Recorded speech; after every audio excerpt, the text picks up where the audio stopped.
Akhir bukan selalu tamat, kadang itu hanya awal dari kisah yang sesungguhnya. Malam itu, Kyoto masih dipenuhi sisa-sisa cahaya jingga musim panas yang menggantung rendah di antara atap-atap tua dan papan nama restoran berlampu hangat. Jalanan kecil yang basah setelah hujan sore membawa aroma tanah, bunga, dan daging panggang dari kios-kios yang mulai menutup. Di tengah suasana itu, seorang wanita melangkah cepat melewati gang kecil menuju sebuah restoran mewah bertuliskan Fuyutsuki dengan font emas elegan. Namanya Suki. Rambutnya panjang dengan warna abu-abu kehitaman berkilau di bawah lampu jalan. Ia mengenakan kemeja putih longgar dan celana kain gelap yang menonjolkan lekuk tubuh rampingnya secara alami. Wajahnya cantik, nyaris tanpa ekspresi, tapi dengan mata coklat yang tampak selalu mengamati lebih dalam dari yang orang sadari.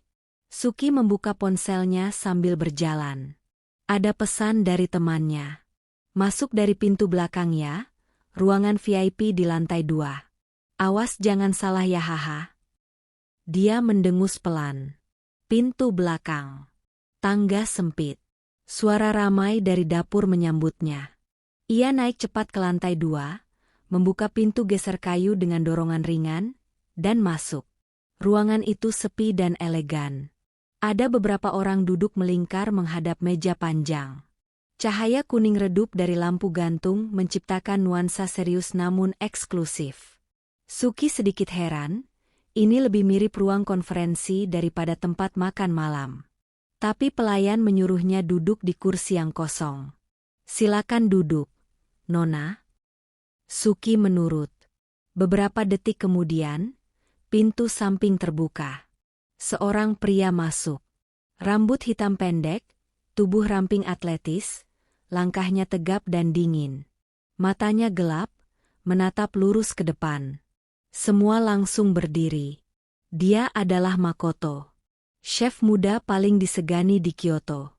Tanpa kata, ia mengangguk lalu menyuruh pelayan mulai menyajikan makanan. Satu persatu menu keluar, dari pembuka dingin, hidangan utama berbahan ikan, hingga makanan penutup berbasis matcha. Setiap orang terlihat serius mencicipi, mencatat di kertas kecil yang disediakan. Suki, yang duduk paling pojok, mulai curiga ini bukan tempat yang dimaksud temannya. Tapi ia sudah terlanjur mencoba semua makanan. Dan meski tampilannya mengagumkan, ada sesuatu yang mengganggu di lidahnya. Ia menulis, "Teknik Anda luar biasa, tapi rasa saus kedelai fermentasinya terlalu mendominasi, mengganggu aroma daun yuzu yang harusnya jadi elemen utama. Konsistensi dashi juga terlalu encer." Setelah menulis, Suki mendongak dan matanya membelalak. Ada nama, Makoto, di papan presentasi. Ia salah masuk. Ini bukan makan malam santai, ini adalah sesi tertutup penilaian pribadi dari sang chef legendaris. Wajah Suki pucat. Ia menunduk, perlahan bangkit, lalu melangkah ke pintu tanpa suara. Saat seorang pelayan mendekat, ia membisik, "Maaf, saya salah ruangan." Dan ia menghilang, bagai bayangan. Beberapa menit kemudian, Makoto mengambil semua kertas komentar.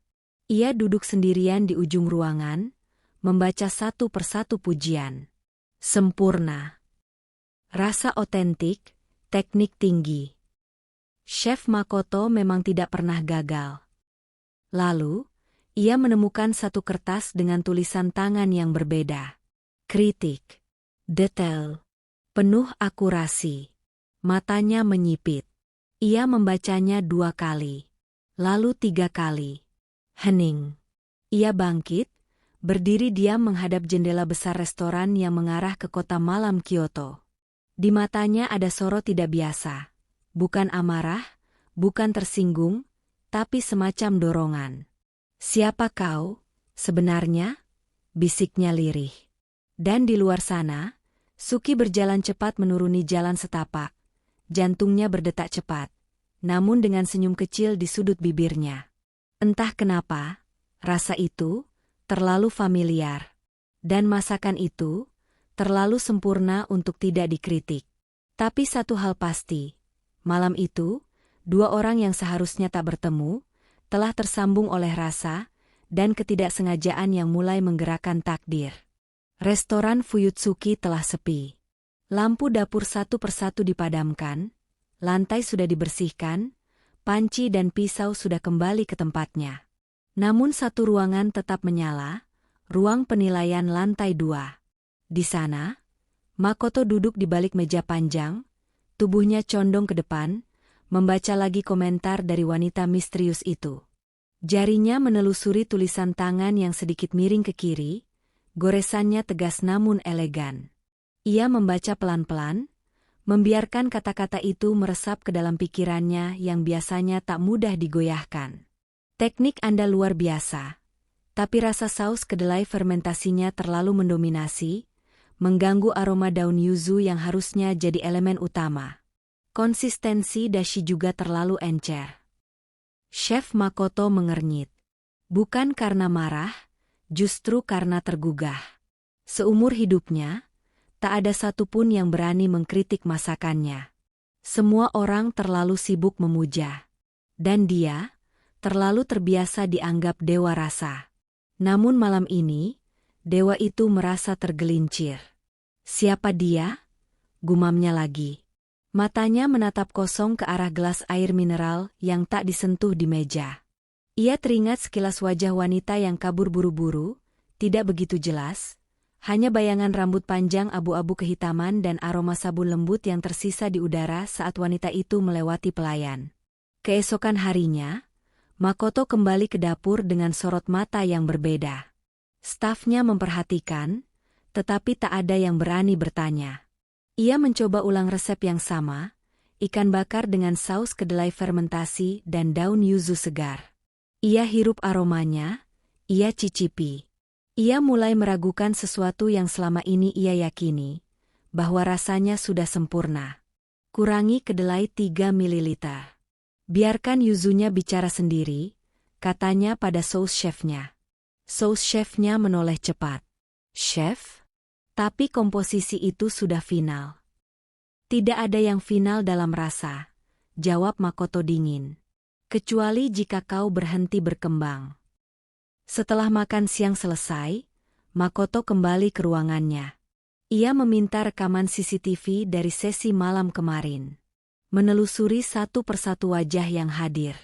Namun di bagian kamera pintu masuk, ada satu sudut gelap saat wanita itu masuk. Tak terlihat jelas. Ia frustrasi, tapi juga penasaran. Obsesinya tumbuh pelan-pelan. Bukan karena ingin membalas dendam, tapi karena seseorang berhasil merobek kulit egonya, dan membuatnya ingin tahu lebih. Ia bahkan menyimpan komentar itu di lacinya, diselipkan di antara buku resep warisan ayahnya. Malamnya, setelah restoran tutup, Makoto berdiri di balkon lantai 2, menghadap kota Kyoto yang ramai. Di tangannya ada segelas teh hijau, dan di pikirannya hanya satu pertanyaan yang berulang. Siapa wanita itu? Sementara itu, di tempat berbeda, Suki duduk di apartemen sempitnya yang hanya cukup untuk satu kasur, satu meja gambar, dan rak buku tua. Ia sedang membuka email sambil menyendok es krim dari mangkuk, tubuhnya masih dibungkus kaos tidur yang kedodoran. Matanya melirik ke arah buku catatan kecil berisi sketsa makanan. Ia menulis dengan malas, sambil mengingat rasa saus yang ia coba semalam. Chef Makoto, kamu jenius, tapi kamu terlalu bersembunyi di balik kesempurnaan. Lalu ia melemparkan buku itu ke atas kasur, menyender ke tembok, dan tertawa kecil. Ngapain juga aku mikirin cowok yang bahkan gak tahu aku siapa. Tapi jantungnya berdetak sedikit lebih cepat. Dan di tempat berbeda, jantung Makoto pun berdetak dalam ritme yang sama. Dua orang yang belum mengenal nama satu sama lain, tapi rasa sudah mulai bicara lebih dulu. Langit Kyoto hari itu bersih tanpa awan. Sinar matahari menimpa aspal panas dan membuat jalan-jalan sempit kota tua terasa menggeliat di bawahnya. Suara sepeda berlalu lalang. Pedagang sayur berteriak menawarkan barang dagangan, dan aroma manis semangka musim panas memenuhi udara. Di pasar Nishiki, Suki menyipitkan mata di bawah topi runcingnya. Keringat membasahi pelipis, dan kaos lengan pendeknya mulai menempel ke tubuh. Ia membawa tote bag besar, berisi bahan-bahan masakan yang akan ia lukis untuk proyek freelance menu ilustrasi musim panas. Tangannya meraba tomat, mengendus daun shiso, hingga berhenti di satu kios ikan segar. Makoto berdiri di sana. Suki belum mengenalinya. Tapi Makoto melihatnya lebih dulu. Mata gelap pria itu memperhatikan setiap gerakan Suki. Rambut panjang keabu-abuan yang dikepang longgar, pundak terbuka oleh potongan baju santai, dan wajah yang ia ingat samar dari semalam yang misterius. Ada sesuatu yang menggelitik nalurinya. Sesuatu yang terasa, tidak asing. Ketika Suki mencoba mengambil potongan daging ikan tuna dari meja es, tangannya bersentuhan dengan tangan Makoto yang juga mengincar potongan yang sama. Refleks, keduanya menarik tangan. "Maaf," ujar Suki datar, sedikit menunduk sopan. Makoto memperhatikan wajahnya lebih dalam. Suki merasa sorotan mata pria itu seperti pisau tajam, menusuk tapi tidak menyakitkan, justru menghangatkan. "Kamu sering masak sendiri?" tanya Makoto tiba-tiba. Suaranya dalam dan tegas. Suki menoleh, agak heran. "Kadang. Tapi ini buat kerjaan." Makoto melirik isi tasnya. Ada beberapa buku sketsa dengan sudut kertas menonjol. "Ilustrator," pikirnya. "Menarik. Kamu tahu cara memilih tuna yang tepat?" tanyanya lagi. Suki mengangkat sebelah alis, lalu menunjuk bagian daging yang agak gelap di ujung. "Yang itu, terlalu banyak darah. Lembek, kurang segar." Makoto tersenyum kecil, langka. "Benar." Suki mulai curiga. Cara pria ini memandangnya terlalu intens. Tapi entah kenapa, bukan membuatnya tidak nyaman, malah seperti ditelanjangi perlahan tanpa disentuh. "Kalau kamu, masak buat siapa?" tanyanya. Makoto menoleh ke arah gerobak takoyaki yang sedang mengepul, lalu kembali memandangnya. "Orang-orang yang mencintai makanan." Jawaban chef banget," sahut Suki, lalu berjalan pergi. Namun langkahnya terhenti ketika mendengar Makoto berkata, "Aku punya restoran. Datanglah. Aku akan traktir." Suki menoleh, curiga. "Kenapa?" Makoto mendekat satu langkah. "Anggap saja, aku ingin tahu rasa seleramu." Suki mendecak pelan, lalu tersenyum simpul, misterius, tak tertebak. "Baiklah. Tapi jangan tersinggung kalau aku tidak suka." Makoto hanya menatapnya. Tapi di dalam dadanya, degup jantungnya berubah nada. Mereka belum tahu nama satu sama lain. Tapi percikan pertama telah menyala. Bukan dari cinta pada pandangan pertama, tapi dari rasa penasaran yang memancing satu hal. "Siapa kamu, dan apa yang bisa kamu rasakan dariku?" Malam itu, langit Kyoto berganti warna jadi biru tua, menyisakan sisa cahaya jingga yang membias di jendela kaca restoran Fuyutsuki. Di salah satu sudut dapur yang sibuk, Makoto berdiri di depan baris potongan salmon, mencium bumbu dengan mata terpejam, namun pikirannya justru melayang pada wanita aneh yang ia temui di pasar tadi siang. Ia masih tak tahu siapa dia. Tapi lidah dan sorot matanya jelas bukan milik orang biasa. Dan insting Makoto berkata, wanita itu adalah si pengkritik misterius yang membuatnya gelisah semalaman. Suki datang tepat pukul 8 malam. Ia berjalan pelan melewati koridor panjang restoran yang kini hampir tutup. Beberapa staf mulai membereskan meja. Pelayan wanita mengenalinya dari deskripsi Makoto, dan segera membawanya ke ruang makan pribadi kecil di belakang dapur. Suki mengenakan dress hitam sederhana, terbuka sedikit di bahu, kainnya jatuh lembut di sepanjang pinggangnya. Tidak mencolok, tapi ada daya tarik mengalir dari caranya berjalan, cuek tapi tenang, seperti ia sudah tahu semua mata akan memandang. Makoto sudah menunggunya. Ia mengenakan apron hitam di luar kemeja putih yang dilipat di lengan, rambutnya sedikit berantakan, dan ada bintik-bintik kecil kaldu yang masih menempel di kerahnya. Tapi saat melihat Suki masuk, dia langsung berdiri. "Terima kasih sudah datang," katanya. Suki duduk tanpa banyak bicara. Matanya menelusuri interior ruangan yang hangat dan remang. Dinding kayu, lentera gantung, dan aroma kaldu yang menggoda menyelinap dari pintu dapur yang setengah terbuka. "Aku bukan pelanggan restoran mahal. Kamu yakin mau traktir?" tanyanya setengah bercanda. Makoto hanya mengangguk, lalu membawa satu piring kecil ke depannya. "Aku masak menu spesial. Tapi aku ingin kamu menilai. Jujur." Suki menatapnya lekat. Ada sesuatu di cara pria itu berbicara. Tegas, yakin, tapi di dalamnya ada luka tak terlihat. Ia mengambil sumpit. Suapan pertama menyentuh lidahnya. Rasanya benar. Rapi. Berlapis. "Tapi, bagus," ujarnya. "Tapi kamu masih terlalu takut mengambil risiko." Makoto menatapnya, tak terkejut. "Kenapa kamu bisa tahu?" Suki mengangkat bahu. "Karena rasanya seperti kamu sedang menyembunyikan sesuatu di balik teknik. Seperti kamu masak untuk tidak gagal, bukan untuk menyentuh." Makoto terdiam. Lalu perlahan duduk di depannya. Matanya mulai hangat, tapi tetap menusuk. "Siapa kamu sebenarnya?" tanyanya akhirnya. Suki menatap balik. "Hanya wanita yang tahu rasa ketika sausmu mengganggu Yuzu." Makoto tersenyum kecil. Sekarang ia yakin. "Kamu yang menulis komentar itu, ya?" Suki menyandarkan tubuh ke kursi, mengangkat alis.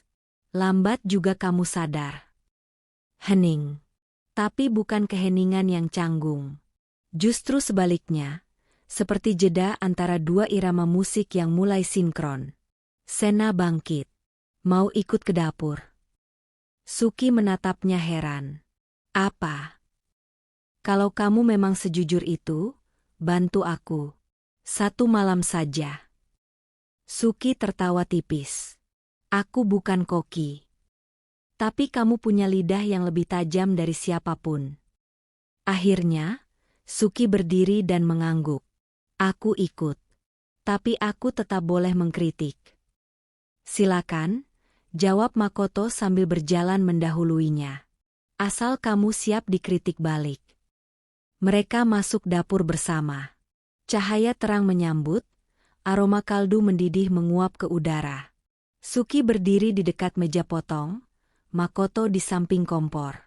Dan untuk pertama kalinya, mereka mulai bekerja bersebelahan, bukan sebagai koki dan pelanggan, tapi sebagai dua rasa yang belum pernah bertemu tapi langsung menyatu. Tangan mereka sesekali bersentuhan saat mengambil pisau atau bumbu. Jarak tubuh mereka terlalu dekat untuk tidak disadari, terlalu hangat untuk diabaikan. Saat Makoto menyuapkan sesendok saus ke bibirnya, Suki menatapnya dengan mata separuh terbuka. "Enak," bisiknya. "Tapi kamu masih bisa lebih gila dari ini."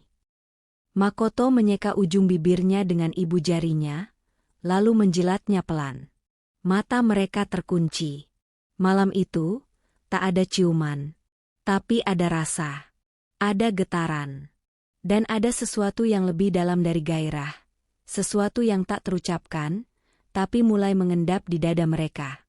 Pagi itu, Suki terbangun dengan keringat membasahi pelipis. Mata coklatnya membelalak. Napasnya tak beraturan. Di dalam mimpinya, ia berdiri sendirian di sebuah dapur tua berlantai tanah, penuh aroma rempah dan asap. Ada suara perempuan tua tertawa, serak dan menggema. Rasa tak hanya di lidah. "Cucuku, rasa adalah kunci untuk membaca jiwa." Suki menatap langit-langit apartemennya yang sempit dan sunyi. Tangannya meraba leher, seolah jejak suara itu masih tersangkut di tenggorokan. Entah kenapa, mimpi itu terasa lebih nyata dari apapun. Ia melirik catatannya di meja, penuh sketsa makanan dan anotasi rasa. Tangannya mengambil salah satu, menggambar ulang susunan sashimi dari malam tadi bersama Makoto. Ia menulis dengan cepat. Rasa Makoto sangat presisi. Tapi seperti tanpa perasaan. Bukan karena dia tidak bisa mencintai, tapi karena dia terlalu takut kehilangan kendali. Sementara itu, di dapur restoran, Makoto kembali bereksperimen. Kali ini tanpa staf. Ia menciptakan varian baru dari menu klasiknya, menambahkan teknik fermentasi dari resep tua milik mendiang ayahnya. Tapi sesuatu masih terasa janggal. Dalam hatinya, ia mulai menyadari, rasa bukan hanya tentang bahan dan teknik, tapi tentang intuisi. Dan intuisi itu, untuk pertama kalinya dalam hidupnya, datang dari seorang wanita bernama Suki. Sore itu, Suki muncul di depan restoran tanpa pemberitahuan. Rambutnya diikat tinggi, mengenakan jaket denim dan rok panjang tipis yang melambai diterpa angin. Punya waktu buat eksperimen rasa? Tanyanya sambil menyodorkan kantung plastik berisi bahan dari pasar. Makoto tersenyum kecil. Masuk. Dapur menjadi ruang bermain. Mereka mencicipi satu persatu. Garam laut dari Okinawa, bubuk cabai rawit, pasta miso hitam, bahkan serpihan trufle. Tapi Suki bisa mencium aroma terlalu tajam dari kejauhan, bisa merasakan kandungan gula tersembunyi dari sekali kecap. Lidahmu aneh, ujar Makoto, setengah bercanda. Aku tahu, jawab Suki sambil tersenyum tipis.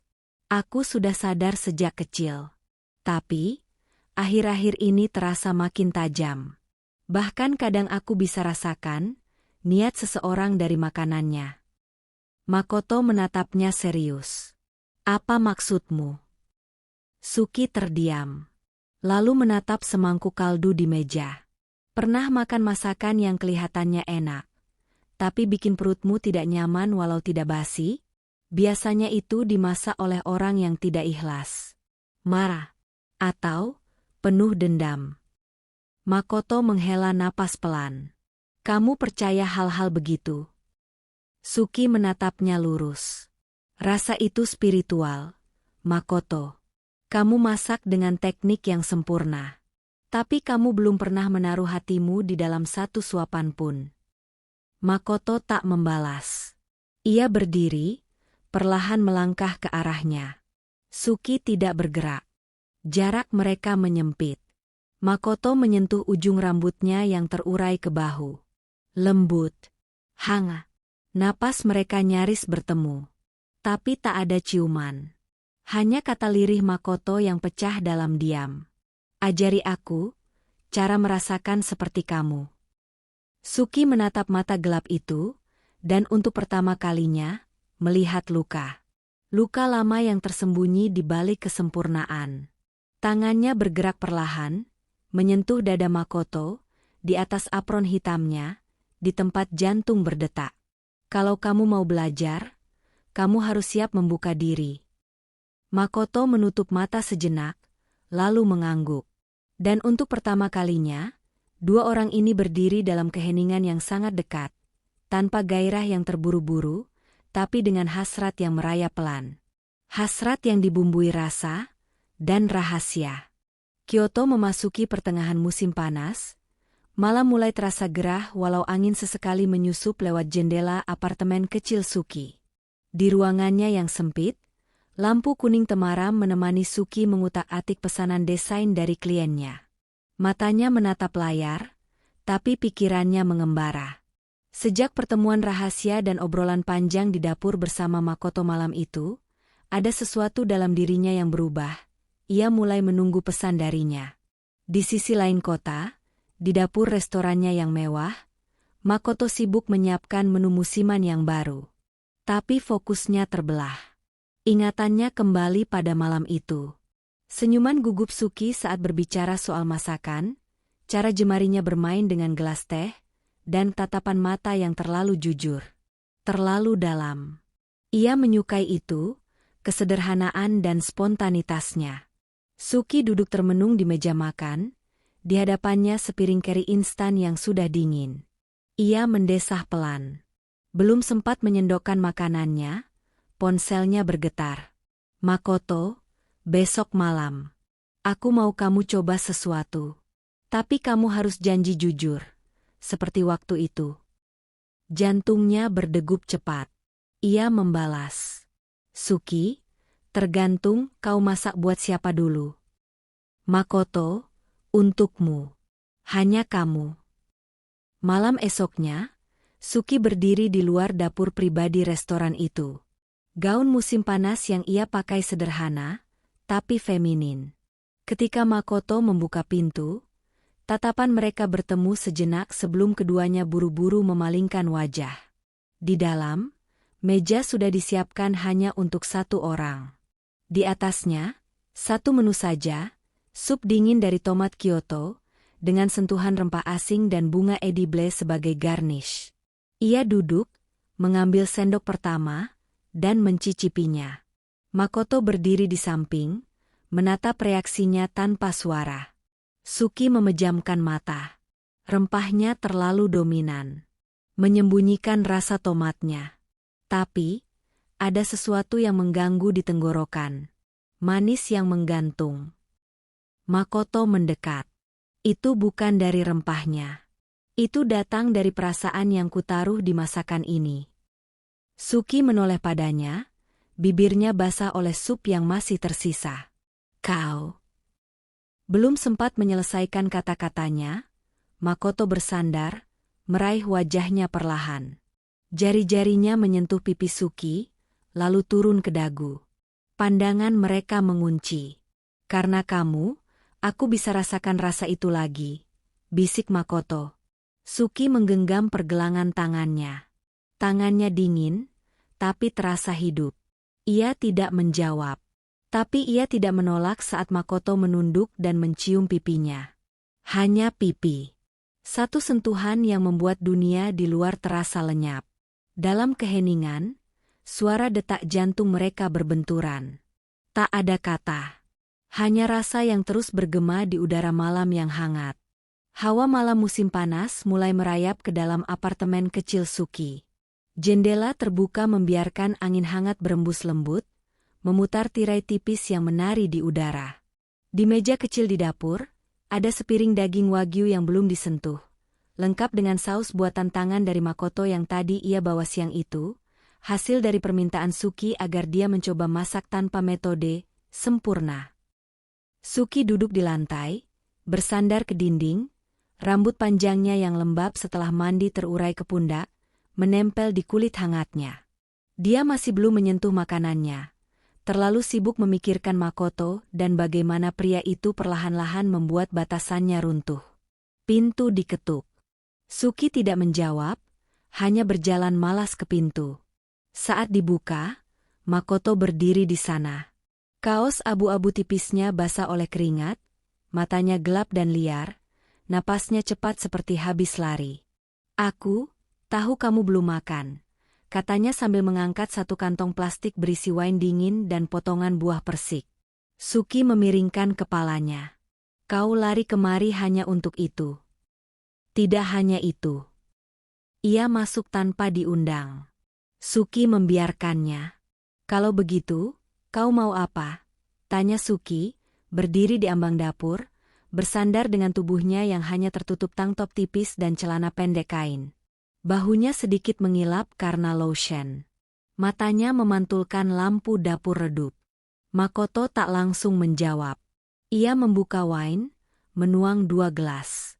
Memberikan satu ke Suki. Masakan yang kau kritik waktu itu, katanya pelan. Itu bukan hanya tentang rasa. Aku menyimpan emosi di tiap masakanku.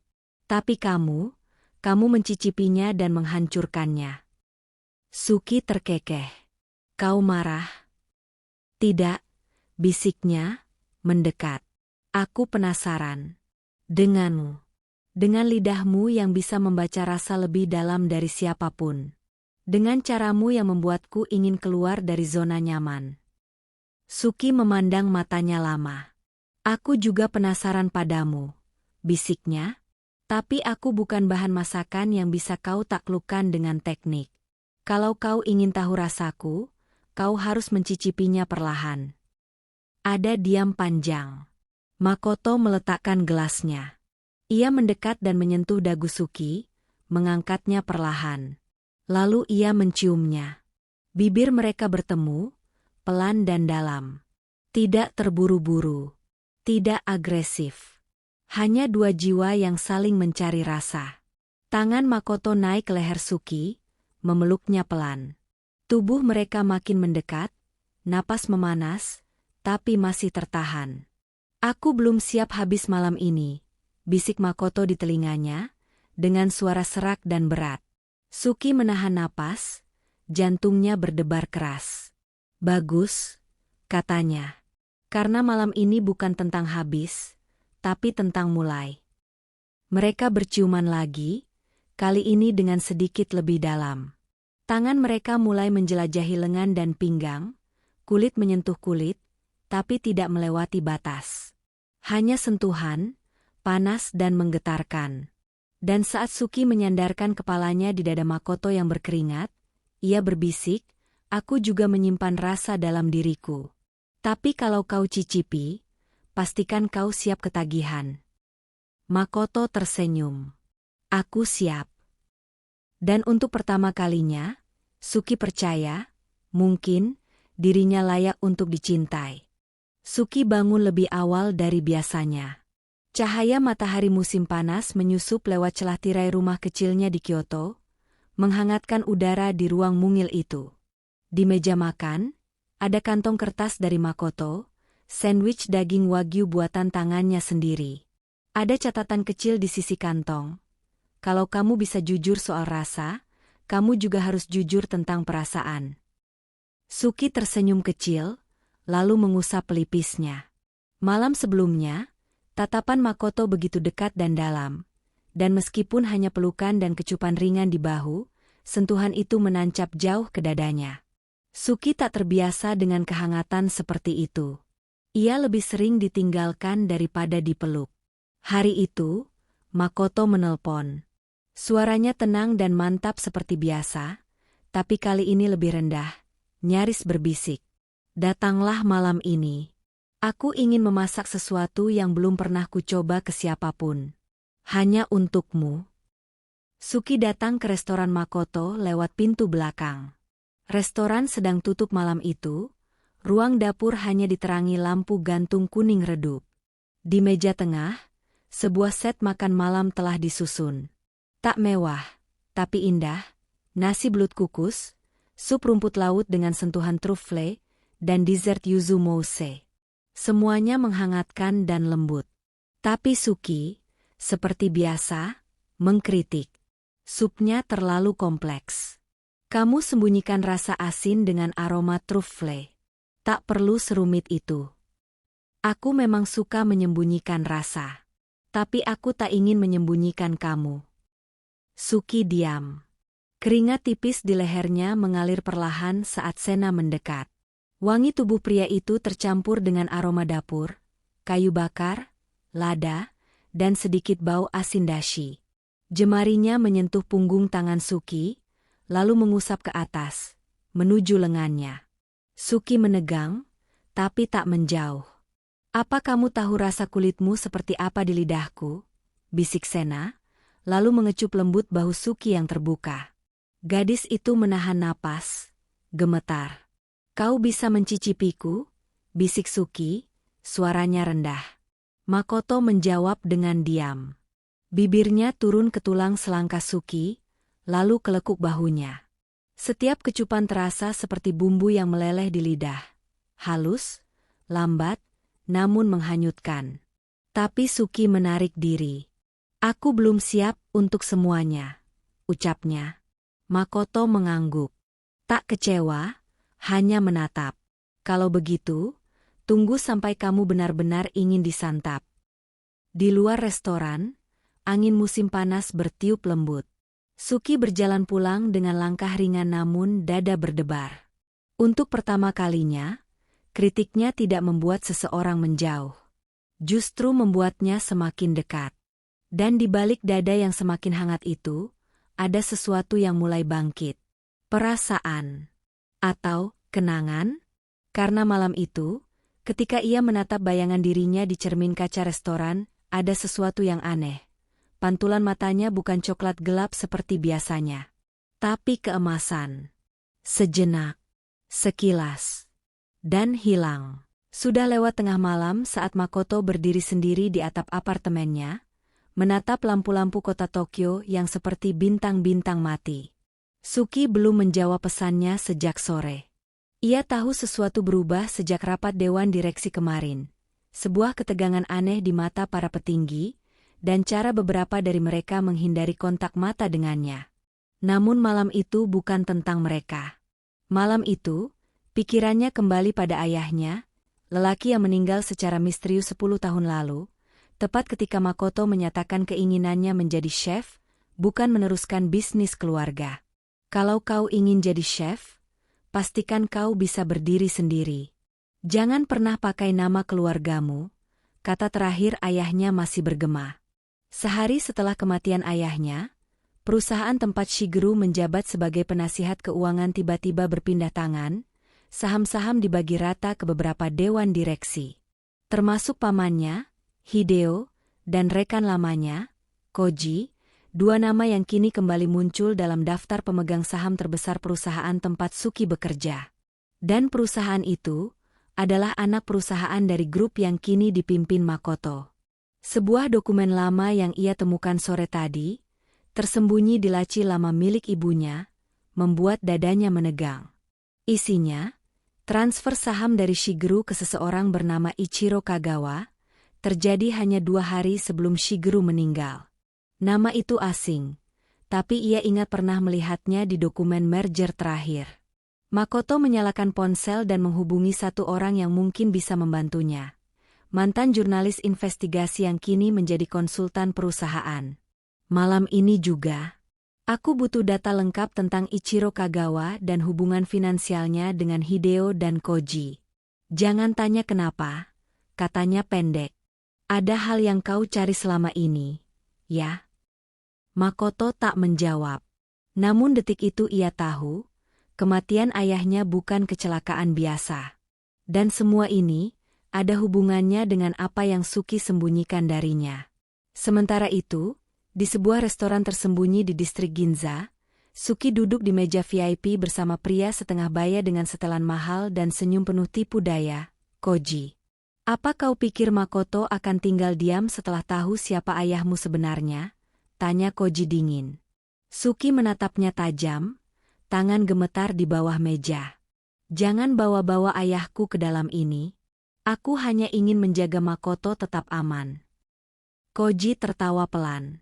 Itulah masalahnya. Ayahmu adalah satu dari kami. Dan Makoto adalah ancaman bagi semua yang sudah kami bangun. Aku tak akan biarkan kalian menyentuh dia. Koji bersandar.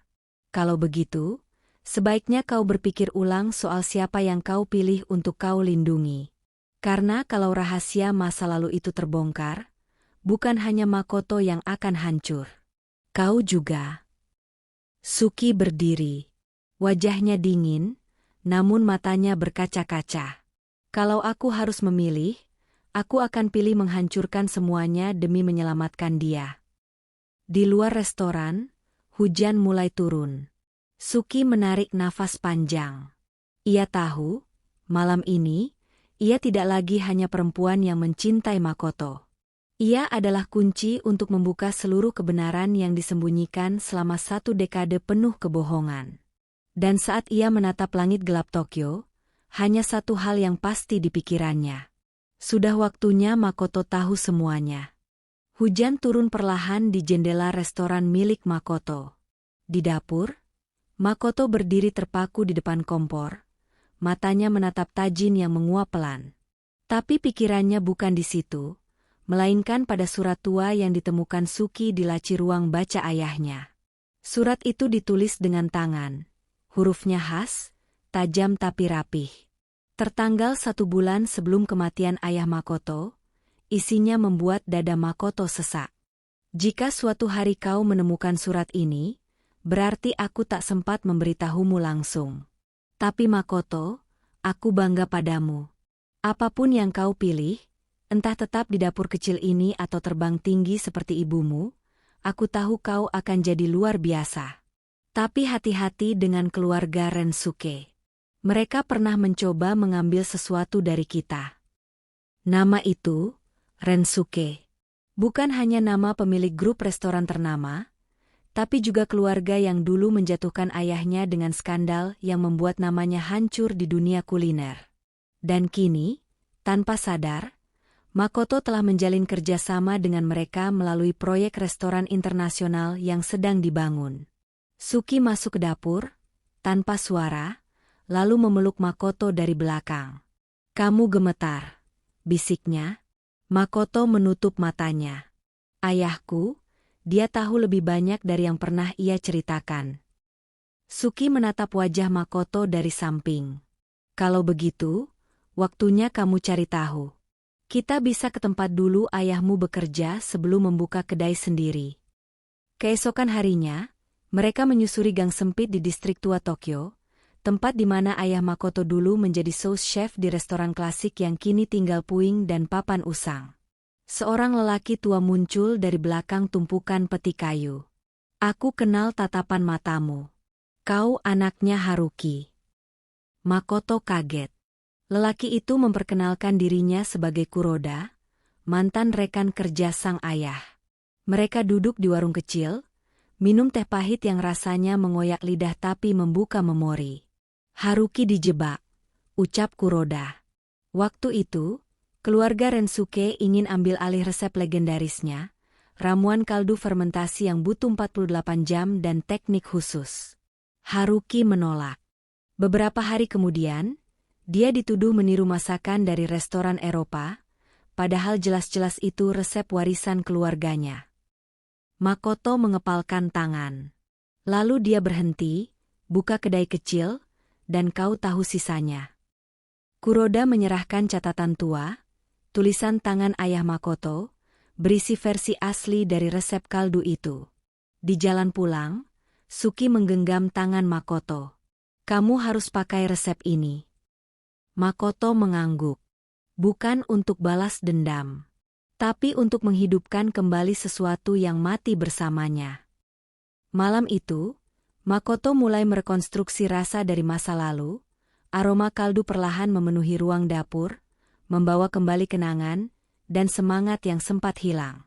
Di sudut dapur, Suki menatapnya dengan mata berkaca-kaca. Ia tahu, malam itu, Makoto tidak hanya sedang memasak. Ia sedang menghidupkan kembali ayahnya melalui rasa. Aroma kaldu fermentasi itu perlahan mengisi dapur, seperti sebuah doa yang disampaikan lewat uap panas. Tak ada musik, tak ada suara selain bunyi mendidih dan detak jantung Makoto yang berdetak cepat. Di hadapannya, mangkuk-mangkuk kecil berisi elemen pelengkap, daging yang dimasak perlahan, jamur shiitake yang diasingkan, sayuran musiman, dan mie buatan tangan. Suki berdiri di ambang pintu, menyaksikan segalanya dalam diam. Ia tahu ini bukan hanya tentang resep. Ini tentang warisan, luka, dan penebusan. Kaldu ini, kata Makoto, akhirnya, akan jadi dasar dari semua yang akan kubangun mulai hari ini. Beberapa hari kemudian, Makoto mengadakan undangan terbatas. Sebuah malam eksklusif yang hanya dihadiri oleh nama-nama besar dunia kuliner dan jurnalis makanan.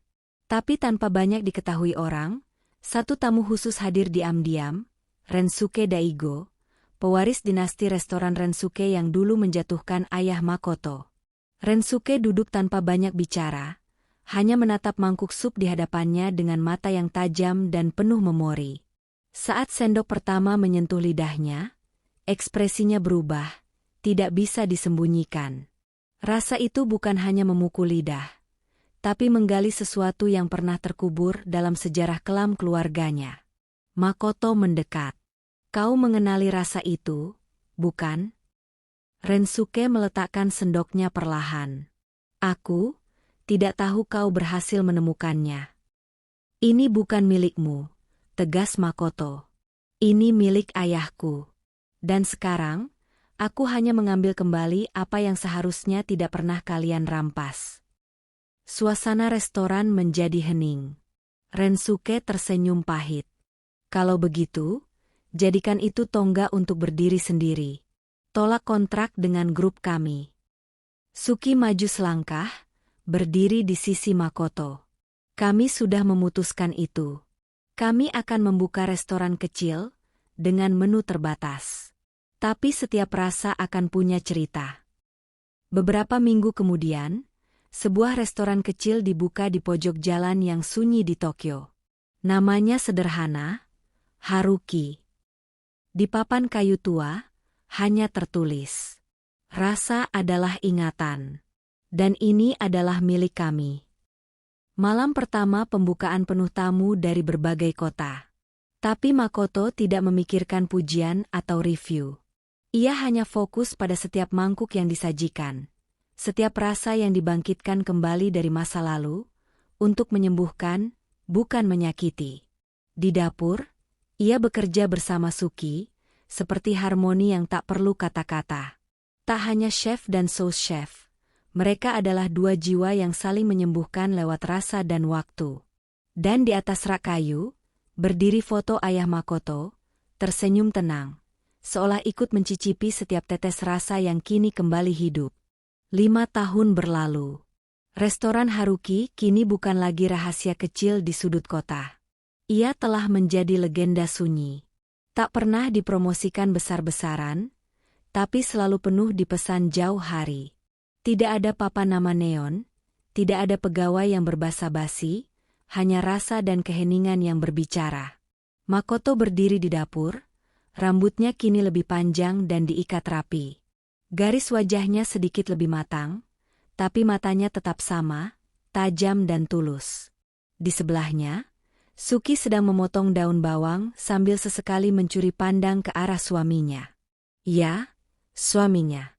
Mereka menikah secara sederhana, tanpa pesta mewah, hanya di hadapan orang-orang yang benar-benar mengenal luka dan cinta mereka. Suki tak pernah memakai gaun putih, tapi hari itu ia mengenakan apron yang sama dengan Makoto, karena mereka tahu, mereka menikah di dapur yang menyembuhkan segalanya. Di rak atas dapur, di balik botol-botol rempah, masih berdiri foto ayah Makoto. Bukan hanya sebagai kenangan, tapi sebagai fondasi dari segalanya. Di bawah foto itu, tertempel secari kertas lama dengan tulisan tangan. Jika kau ingin memberi rasa pada dunia, mulai dari hati yang paling jujur. Makoto membaca ulang tulisan itu setiap pagi. Dan setiap malam, saat semua tamu telah pulang dan lampu restoran diredupkan, ia duduk sendirian di kursi kayu tua. Kadang ia menutup mata dan membayangkan. Ayahnya duduk di seberangnya, meminum kaldu buatan tangan anaknya sendiri. Ia tak perlu mendengar kata, bangga, karena ia sudah tahu. Suki selalu datang membawa 2 cangkir teh panas. Masih menunggunya, ya? Tanyanya lembut. Makoto tersenyum. Dia selalu datang. Di setiap sendok sup yang disajikan. Lalu mereka duduk bersama. Tenang. Hangat. Tak lagi dikejar ambisi, tak lagi dikejar rasa bersalah. Hanya 2 jiwa yang akhirnya menemukan rumah. Di dalam dapur, di dalam rasa, dan di dalam satu sama lain. Dan kisah ini bukan tentang balas dendam. Bukan tentang menjadi nomor 1. Ini adalah tentang menemukan kembali sesuatu yang lebih penting, makna. Makoto Takahashi tak pernah ingin menjadi chef terkenal. Ia hanya ingin menjadi seseorang yang, ketika seseorang mencicipi masakannya, mereka bisa berkata, "Aku merasa seperti pulang." Tama. Terima kasih sudah menonton sampai akhir. Like, komen, dan subscribe. Karena cerita selanjutnya mungkin saja tentang kamu.